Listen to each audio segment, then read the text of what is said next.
جب یہ فرمایا وما ينطق عن الهوى ان هو الا وحی یوحى، میرا حبیب تو اپنی بات کرتا ہی نہیں بلکہ وہ تو وہ کرتا ہے، وہ عمل کرتا ہے، وہ کام کرتا ہے یا وہ بات کہتا ہے جس کو میں جس بات کی میں اس کو وحی کرتا ہوں، جس بات کا میں حکم دیتا ہوں، میرا حبیب تو اپنی مرضی کے مطابق کبھی چلتا ہی نہیں ہے۔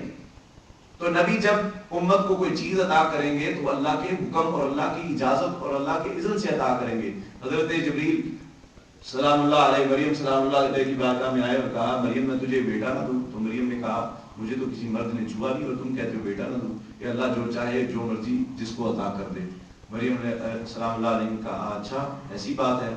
جبریل نے کہا اپنا منہ کھولو، حضرت مریم نے منہ کھولا، یہ قرآن کہہ رہا منہ کھولا اور جبریل نے ان کے منہ میں پھونک مار دی، ہوا ڈالی، ایسے کر دیا تو آپ حاملہ ہو گئی۔ اس کے بعد آپ ڈرنے لگی۔ جی کسی نے میرے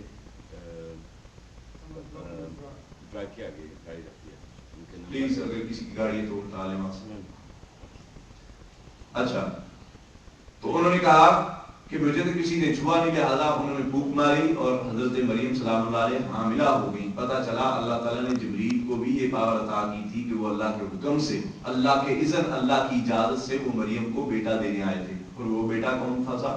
حضرت عیسیٰ روح اللہ، اس لیے کیونکہ وہ بھوک سے پیدا ہوئے اور بھوک سے حضرت مریم سلام اللہ علیہ کے پیٹ میں آئے، اس لیے ان کو روح اللہ کہا جاتا ہے، اللہ کی روح کہا جاتا ہے یا اللہ کا بندہ کہا جاتا ہے، عبداللہ بھی کہا جاتا ہے حضرت عیسیٰ علیہ السلام کا نام، روح القدس بھی کہا جاتا ہے۔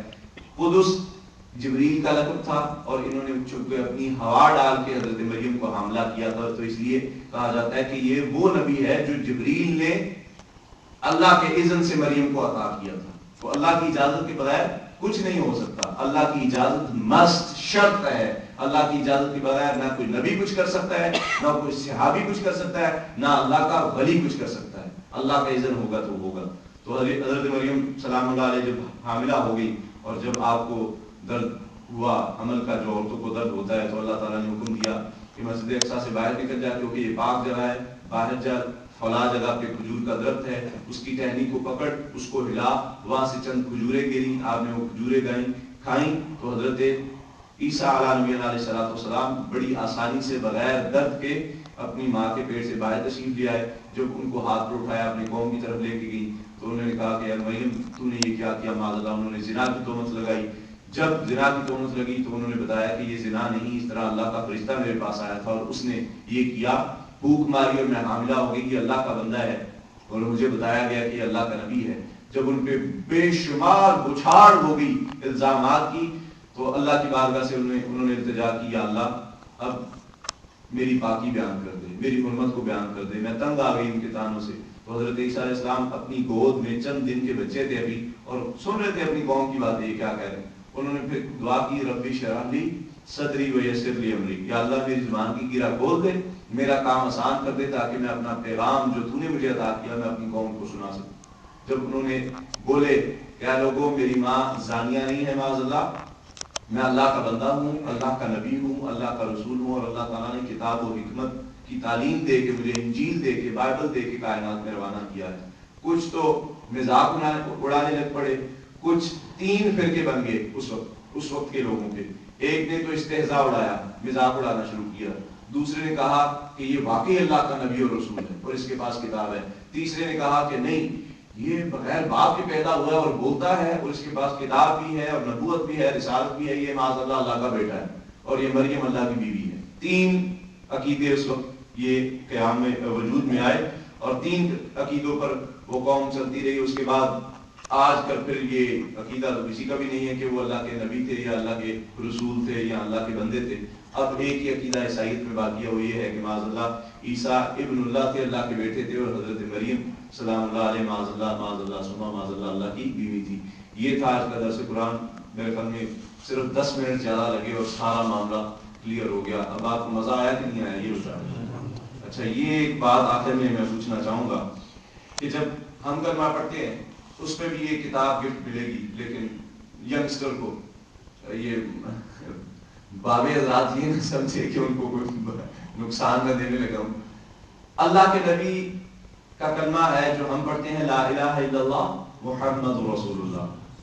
مجھے یہ بتا دیں صرف کہ نبی کا اپنا کلمہ کیا ہے. جب وہ امت کی طرف مابعوث ہوتا ہے تو وہ کیا کہتا ہے امت کو؟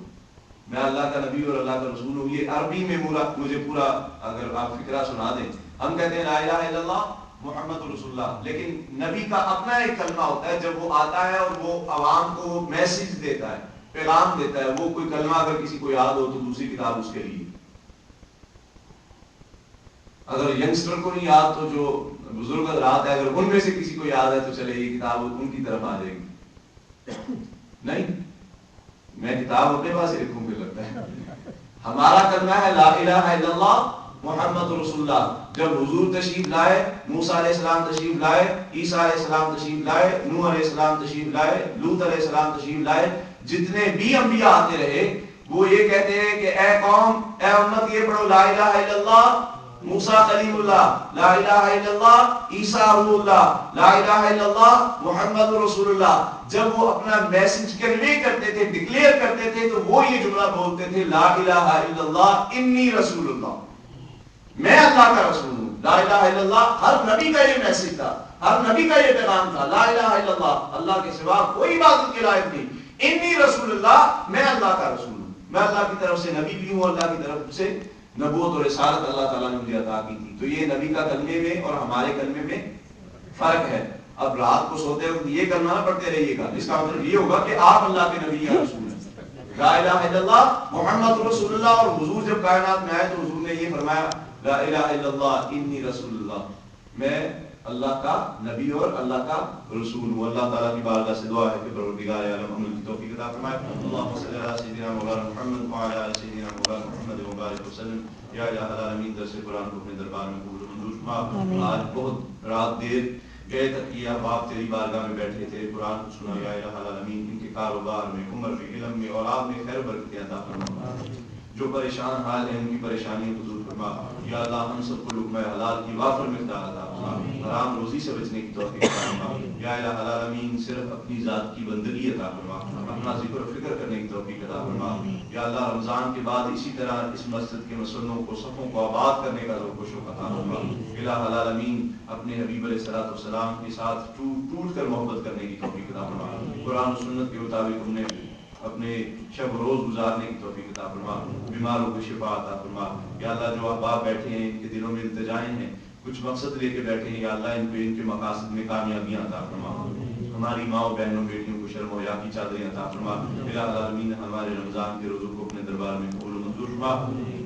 وصلی اللہ تعالی علی سیدنا مولانا محمد وعلی آلہ وصحبہ اجمعین برحمتک یا